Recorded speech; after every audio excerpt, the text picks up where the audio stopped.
Hi, this is Roger, thanks for dropping by. Sunday chat today is going to be the same as I always say at the beginning. It's not going to be a very long one, but I think this time I might mean it. We shall see. I've been waiting for a gap in the rain. It's still cold, but I was watching the news this morning and watching all the people that had been stuck in traffic in the snow for 19 hours. Oh, I've been stuck here 19 hours, I've got no water, I've got no food, and you started the journey with heavy snow forecast. It's your own fault. I've got no sympathy at all for people who go on journeys with weather like that forecast and don't take precautions. You need blankets, you need water, you need snacks, because you could get stuck, as some people did. Quite honestly, that just comes into the category of totally stupid. So, be it on your own heads, but unfortunately some of the people who were stuck probably didn't have a choice to do that journey, but that doesn't mean to say you can't prepare. Yes, there's one guy who was on his way to a friend's wedding. He didn't make it.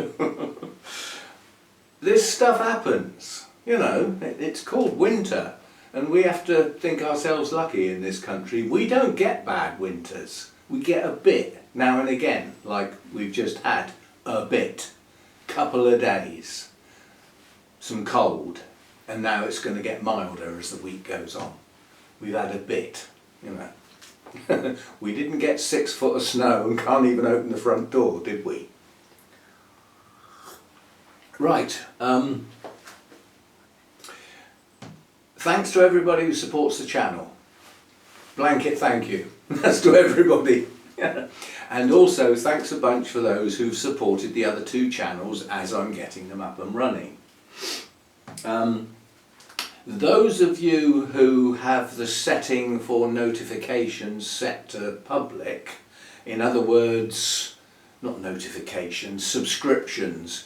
In other words, when you subscribe to a channel, you don't mind that person knowing that you're subscribed to that channel. Those people that have got settings like that have got an ideal opportunity now.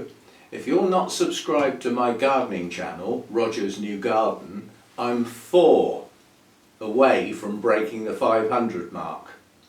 Yeah? So if you zoom across there, you could be the one that actually gets me past 500. I need 5 to get past. Yeah, it's 501 that's the important one when YouTube go, oh, we might have another one. Yeah, so very, very close now. So thanks for those of you who've gone across and supported that channel. And as I said, if you don't mind people knowing that you subscribe to their channel, if you're one of those, then I will see you. I will see your channel name come up in my stats against Roger's New Garden. So I'll know it was you that was number 501. If you don't set that to public, then I'll never know. So, right, so that's the thank yous done. It is appreciated. I know I sort of make it sound a bit blasé, and I only do it on Sundays, but it is appreciated, especially those that are offering financial support. You know, that is a nice bonus. Right, the little game we played yesterday is practically all I've got to say today, really. It was a spur of the moment bit of fun. What I didn't appreciate though until I played it back on the big screen was that the photos I used, a lot of the, well, because it was orchids that I'd had and no longer have, some of those photos were very old. And in those days, I used to reduce the size of the pictures down to save space. So some of the original pictures were quite small, and then I cropped a piece out for the little game we played. Consequently, when they were blown up to the new full-size screen, they were very fuzzy. So sorry about that, I didn't realise that would happen. Anyway, what I'm going to do now is I'm going to break off and I'm going to show the pictures of those orchids in full with the little edited clip as a sort of you know, little pop-up, so that you can see that what the original blooms were. So those of you that joined in, thanks a bunch for that. And yeah, we'll break off and have a look at the pictures with their names and the little edited bit that I used for the little game that we played. I'll be back.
Right, welcome back. There we go then. It was just a bit of fun, and unfortunately I realised that either I didn't say it clear enough or it was far too hard. Nobody got them all right. Nobody. We had one person got 4 right. Now the problem we had was a lot of people put the genus without the species name. Well, that's what we were after. We were after, what is this plant? What is this species? Not just the genus. Obviously the genus on its own was no good.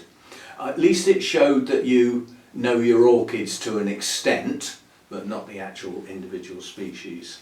So we had one person got 4 right. Now, once I realised how hard it was, I think that's pretty good. And that was Michelle Fucurino, I think that is. So 4 right was pretty good. And the next on the list was Todd's Tropicals, who got 3.5 right. How can you get half of one right, I hear you say? Well, you can get half of one right by getting the species right, but actually getting the genus wrong. Very close though. Yeah, Todd, it was a Miltoniopsis, not a Miltonia, but you got the species right. And then another close sort of second, you could say, was Robbie Robinson with 3. And then Tina Sachs got 2. And then a smattering of people got 1. But as I said, quite a lot of people just gave me a list of the genera without the species against them. So that didn't really count, did it? That was not what we were after. Anyway, it was only a bit of fun. I might do something along those lines again. I quite enjoy doing that sort of thing, and I quite enjoy looking at the answers, you know. Well, when I get some, obviously. Not everybody wanted to join in. A lot didn't. A lot more didn't than did. But at least some people decided to play along. That's, you know, when you do something like that, all you can hope for is that some people join in. That sort of thing's not for everybody. I mean, I used to do those music quizzes, didn't I? I might do another one of them. I usually do them when I've had too much wine, and I don't tend to do that anymore. We've cut the wine right back to, well, I won't say nothing, but not far off. It's certainly not a daily occurrence anymore, far from it. But I used to do the music quizzes where I used to put up a link to a YouTube video of a band playing a song, and put 4 or 5 of those up that you then had to watch and find the common denominator. What did they all have in common? And some of those were really, really strange. I mean, I had a totally random set of bands in one of those, and the actual thing that they had in common was that the singer was blonde. Nothing to do with the music whatsoever. I might have another go at one of them sometime. Obviously I can use links to videos on YouTube because they're already on YouTube and I'm not replicating them. Yeah, so I don't get into any copyright issues. All I'm doing is giving you the link. You choose to use it or not, you know, so I'm safe with that. I have been looking into another little branch.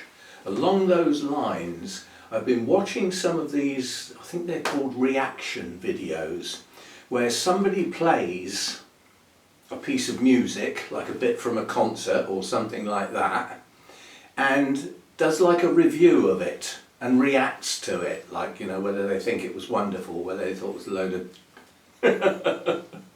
not worth bothering with, and, you know, all that sort of stuff. And I thought about having a go at something like that, but the law really prohibits it, and I could get into some trouble.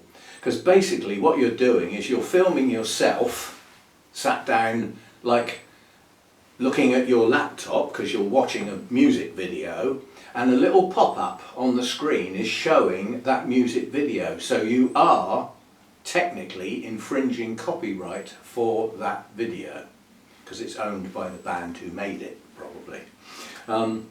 Or the record company or something like that. Some of them can get really shirty. But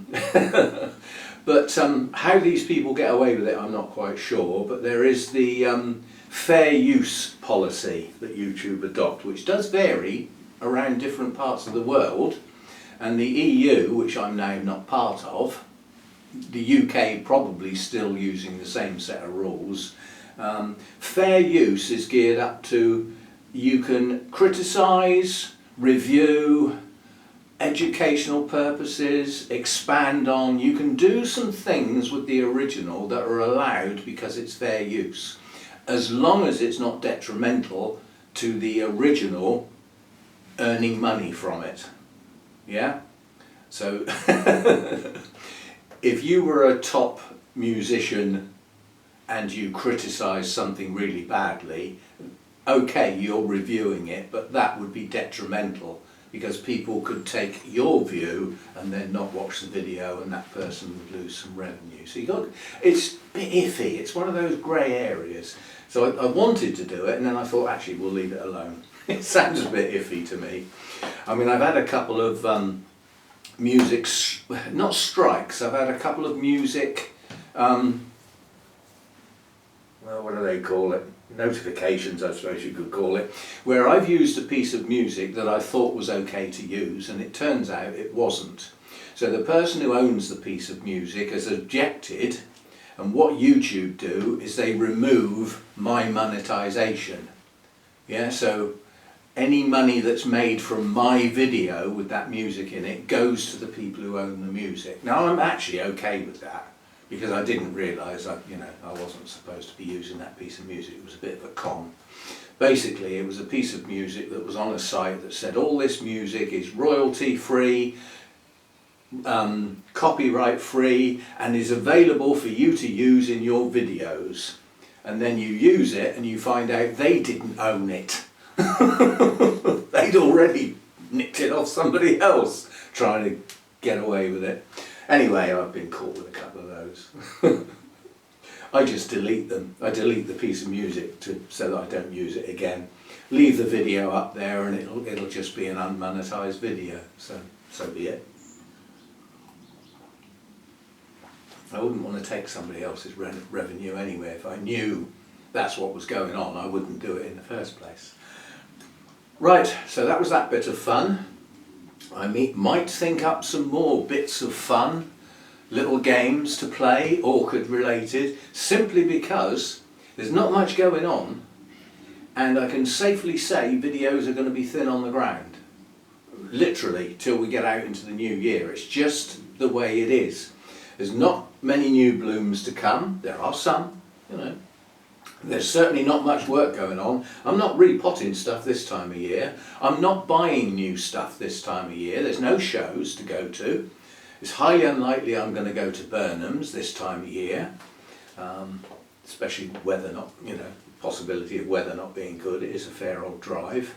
So there just isn't much going on. And that's how it'll be. There'll always be the Sunday. There'll always be one of the viewers' request videos on Wednesday. So that's 2 days a week that have regular events. And I'll find some things to do to fill in some of those gaps. But you can safely say that Monday will be my day off. I've made up my mind. And tomorrow I'm off out. I'm off out with my set of 3 contracts for this place, duly signed, to hand them into the agency, because I can't be bothered with posting them. It's quicker to just get in the car, they're only up the road, and just take them there, then I know they've got them.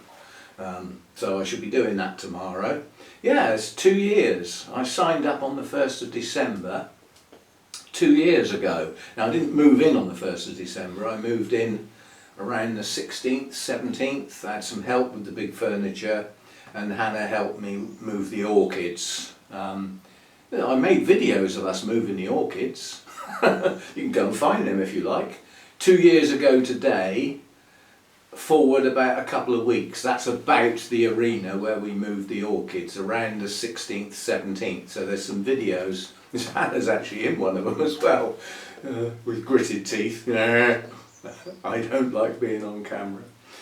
But yeah, there's us moving the orchids in great big trays, loading up the car and all that sort of stuff. I don't want to do it again, quite honestly. That was the first time, and when we'd finished and got it all set up in here, and I said, and that needs to be the last time as well. But this is a rental. The landlord could at any time decide that they want to sell the place, or that they're coming home from abroad and they want to move back in, and I'll be on 3 months' notice. That's the way of the world. You've always got that risk. But yeah, 2 years. And I'll say quietly, because the landlord might be listening, my rent hasn't gone up since I moved in. And I would say that is a serious bonus, because the way of the world at the moment, landlords are rocketing their rents. People are struggling, elderly people in places that they could only just afford are getting serious rent rises. Now some of that's landlords being greedy, some of it is landlords that were using that income for their own expenses, and their own expenses keep going up. So they put the rents up to cover their own expenses. This is just the way of the world at the moment. And we know to blame, don't we? I wonder how many people thought, who? Come on, get a grip, we know exactly whose fault all this is. And it's still not finished either.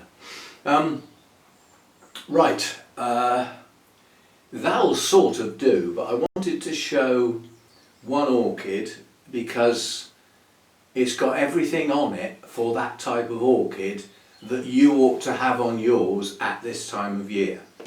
And it's a winter resting type orchid that, out of the winter resting types, some of which are incredibly obscure, the chances of anyone having them are virtually zero, but there's one type that loads of people have got, which is the nobile hybrids.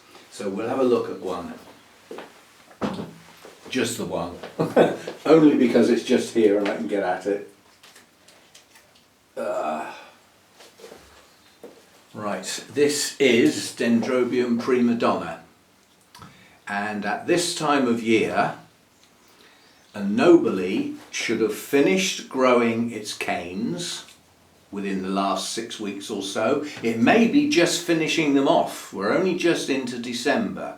Yeah, so ones that started a bit late could still be finishing off, but they should really be mature at this point. Mature cane has a terminal leaf, a leaf that's often a bit smaller than the others, sticks up a bit and has no signs whatsoever of another leaf coming on that cane. That cane has finished growing. Yeah? What else have we got on here then? We've got previous year's cane. That's doing autumn. It's slowly but surely losing its leaves. Yeah? We've just got a couple to go. But what else is it doing? We've got buds. Now these are endearingly known as nubbins at this point, because they're not buds yet.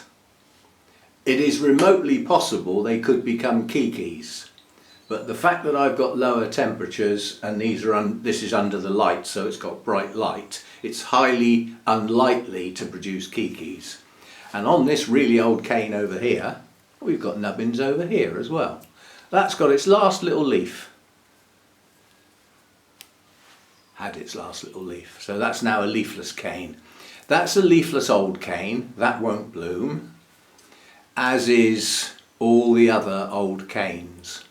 Now come the spring, when this pushes up its new growths, which I'm hoping to induce earlier than happened this year, if you look, that's the size of the cane from the previous year. This is the 2 new canes from this year. Well, at least there's 2, but they're not as long. And they're not as long because they started late. Yeah. So, at this point in time, you should have your latest growths maturing. They might still swell a bit and they could increase in length a little bit, but they won't be growing any more leaves, so growth has virtually stopped. The fact that there are nubbins on there does not warrant feeding. There's more than enough energy in this type of nobile hybrid. There's no shriveled canes on here. That's probably the nearest to a shriveled cane, and that is virtually the oldest cane. This one here is a bit shriveled, but not much. This one's a bit shriveled. This one's not. This one's not. These are still nice fat plump canes. Yeah? So they might be old canes, they might not have any leaves, but they can store energy and resources, including nutrients. So the plant can dip into those as and when it needs them. And it will need them to progress these nubbins. Now these will gradually start to move away from the cane, so they'll elongate. And then at some point you'll see an actual bud or buds on the end of the elongation. As those buds start to swell, for me, that's the time to introduce some feeding. You don't need high levels, you're only feeding buds. Now some would say the fact that you're feeding buds to get blooms, you don't need a high nitrogen feed, and I would agree. But if your feed has got nitrogen in it, I wouldn't worry and rush out to the stores and spend a fortune on getting a feed that hasn't got nitrogen in it. I've never changed my feed and mine have bloomed successfully over the years. So it's got a reasonable root system, this one, and that pot at the moment is bone dry. And the next watering run is in about 3 days, and that will get a little trickle around the edge of the pot. Where are most of your roots in your pot? They're round the edge. So if you pour water all over that and get it soaking wet, the middle of that pot's going to stay soaking wet. How much water is this plant using at the moment? Virtually none. So the only trickle round the edge is to just get enough hydration into those roots to stop these canes shriveling. Some people even wait for signs of the shriveling before they give water. Some people stop watering altogether. Sort of, I think the traditional date in the books and the ancient runes and the scrolls is Halloween. And stop watering and feeding altogether until Valentine's Day. I would suggest that would be shriveled canes if you do that. You might get a bit better blooming, but I don't like letting my plants suffer. So those are the things that would be going on a nobile at this point in time. Now you will get nobiles misbehaving and doing all sorts of things that are nothing like this. You might have new growths coming. Well, if you've got new growths coming, you'll need to carry on feeding, or you'll stall those growths and waste those growths. They need to progress. Yeah? And in addition to that, if you've got new growths or growths still growing, don't cool the plant right down. Keep it growing. If it wants to grow, let it grow. That's all I can say, really. If it's finished growing, then you would have gradually reduced your feed anyway, and you can reduce your watering right down. So there we go, that's Dendrobium prima donna, and we will get a reasonable set of blooms probably in 6 weeks' time. Be quite a while, they do take a while, but with a nub in there, 1, 2, see that one? That's not a nubbin, that's where it's already bloomed, that one, so it won't bloom there again. Blooms opposite a leaf, on a node opposite a leaf, so leaf opposite a leaf. So there'll probably be 2, maybe 3 blooms there, and there, and there, and there. So that cane is going to have a lot of blooms. Where was the other one? This little one over here has got 2 nubbins, so that'll have some blooms. That's probably all we're going to get. That's on the old canes, yeah? On these 2 new canes, this year's growths, strictly speaking, they would grow this time in a year. But this one sometimes produces blooms in the middle of summer. They would probably happen on this year's growth. So there we go, that's a chat about nobiles as winter resters. There's one in bloom over here. These blooms are going over now, but this one's been in bloom a long time.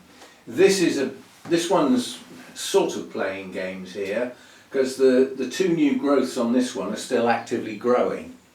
It's also in bloom, not actually growing nubbins to bloom in 6 weeks' time. It's in bloom and the blooms are going over. It's also got canes that have matured and finished growing. That's got everything on it, that one. Literally. Canes that are still growing, that haven't quite finished, although have they now finished? Yes, they have just produced their terminal leaf. These are the 2 over here.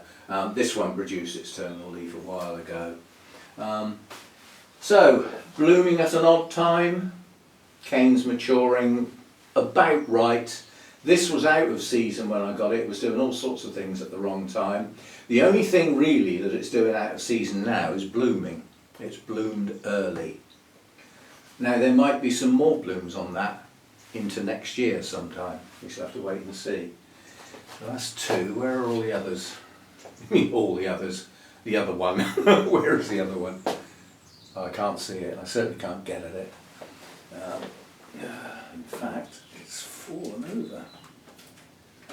Oh no, that's my only what you call it type.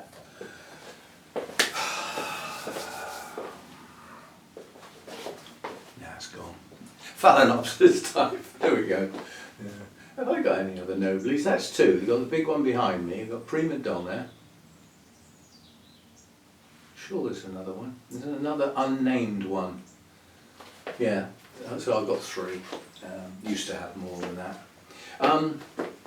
The other thing is, coming up in January will be my YouTube anniversary in January. It's about I think that's about the 16th of January, was when I posted my first ever video in 2016, which is still there. You can go and look at that if you like. Prima donna is in that video. First ever video that I did. It was a bit basic. I spent quite a long time putting it together as well. It's quite nervous. As I'm sure many people are when they post their first ever video. It can be a bit nerve-wracking. But in those days I wasn't in my videos. You just had pretty blooms, must show. That sort of thing. So there we go. So as I said, the videos will be a bit thin on the ground now. It's life, it's the way it is. There's not a lot going on this time of year. And with no shows and no visits coming up, it's what I've got. We've got to work with what I've got. The progress updates videos, I made a right pig's ear of saying what I was going to do with that last Sunday. Probably totally confused everyone. I can simplify it now by just saying that there's one more set to do for this year, which will be the end of December, set 7. When we get to January, we're going to go back to set 1 and look at them again. I could have stuck like that last week, couldn't I, and not confused everyone? It will in fact be an update 6 months after the first update and 9 months after the work was actually done. So that's what we'll be doing in January. But they're only one a month, so you know, they're not exactly going to fill lots of slots, are they? And at the moment I have no intentions of doing a project Orchids for 2024. Those that watch them liked them. For the effort that goes into them, there's not enough people watch them really. I'd like to try and produce videos that most of my viewers watch and enjoy and stay with the channel. Now, you're not going to please all the people all the time, we all know that. But I've got to do what I can heading to that goal. A goal of pleasing all the people all the time is not achievable, but you get as close as you can, you know, aim high as they say. So I will try and produce videos with some substance in them, of interest, and pass on some knowledge as we go along. That seems to be what people like.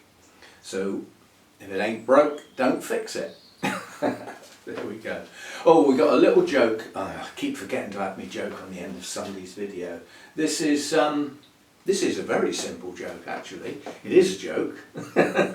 And I can do it without insulting wives or anything like that.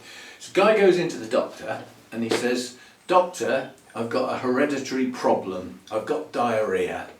And the doctor says, "Diarrhea is not hereditary." So the guy looks at him and says, "Well, it's in me genes." See you next time.